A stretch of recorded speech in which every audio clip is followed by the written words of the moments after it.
everyone! Welcome to our English learning channel. In this lesson, we will talk about teaching methodology.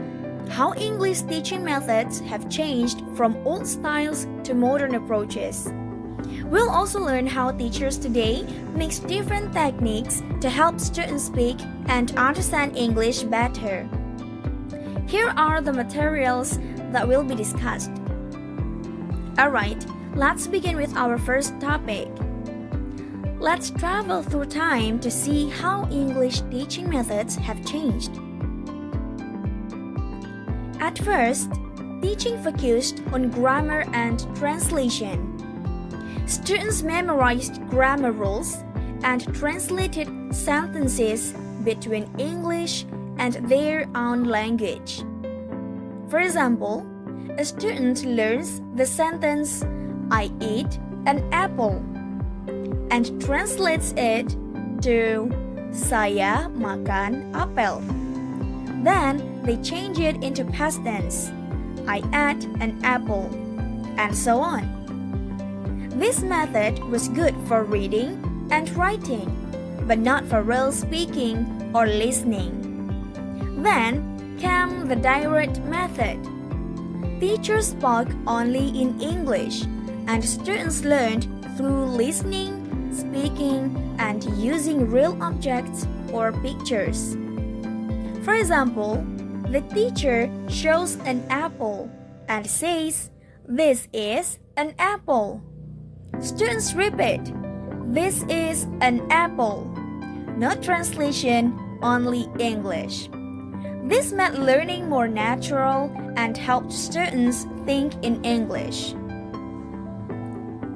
Next, the autolingual method became popular. It focused on repetition, pattern drills, and pronunciation. For example, teacher says, "I am a student."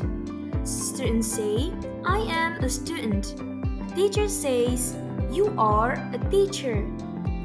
And students repeat, "You are a teacher."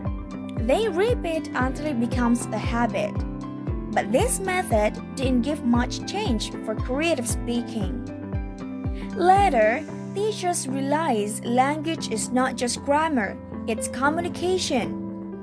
The communication approach was created to help students use English in real-life situations.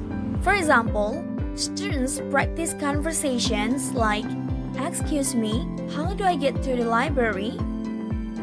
And the other one answers, "Go straight and turn left." Here, grammar is not the main focus, communication is. And today, most teachers use the eclectic approaches. This means they mix different methods based on what their students need. For example, a teacher uses drills for pronunciation, games for vocabulary, and role plays for communication. No one method is perfect. Good teachers choose what works best. So, language teaching has moved from memorizing rules to meaningful communication. Modern teachers are flexible and creative in helping students learn effectively. Now, let's look deeper into the communicative language teaching approach, or CLT. CLT believes that the main goal of learning English is to communicate effectively. Students need communicative competence, means the ability to use language correctly and appropriately in real life. There are 4 parts of communicative competence. First one, grammatical competence, means knowing correct grammar. For example, "He goes to school," not "he got to school."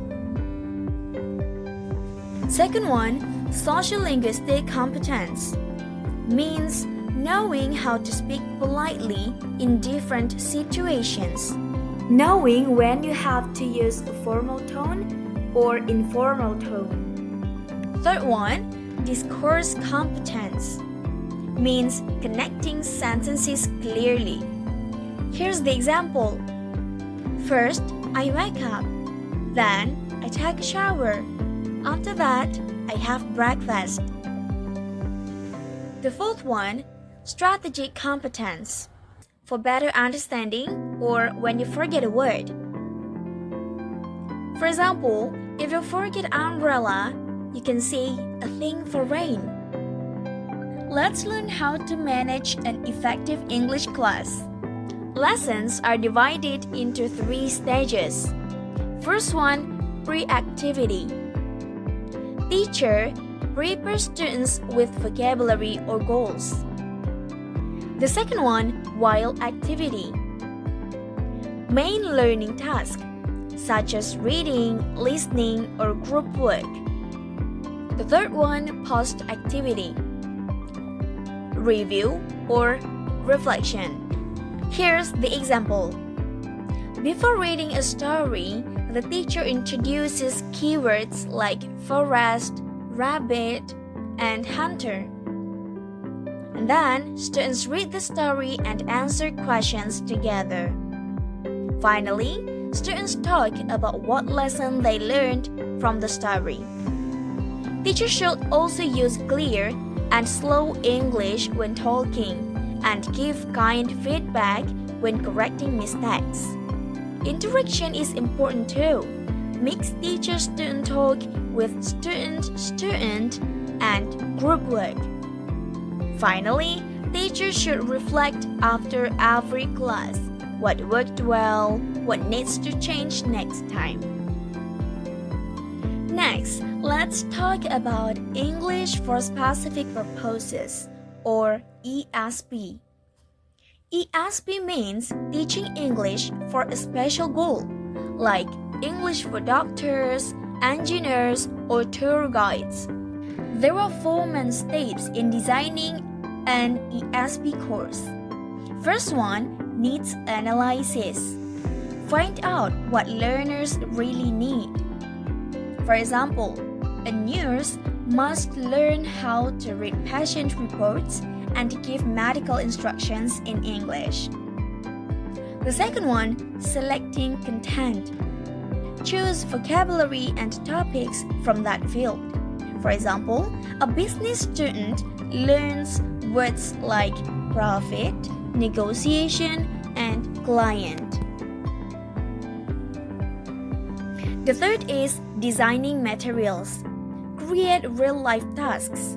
For example, engineering students read safety manuals or describe machine parts. And the last one is assessment. Test through practical tasks. For example, tourism students give short presentations about tourist attractions. ESP helps learners use English professionally and confidently. Finally, we come to the syllabus design, the plan for teaching a course. A syllabus tells what to teach, when to teach, and how to test learning. There are 5 types of syllabus. First one, grammatical syllabus. Teacher teaches based on grammar rules. For example, in the first week, teacher teaches simple present tense. In the second week, teacher teaches past tense. The second one, functional syllabus. Teacher teaches based on what learners want to do. For example, learning to apologize, invite, or request. The third one, situational syllabus. Teacher teaches based on real context. For example, making a conversation at the bank, at the airport, or at the restaurant. The fourth one, skill-based syllabus. It focuses on listening, speaking, reading, and writing. And the last one is task-based syllabus. It focuses on real tasks.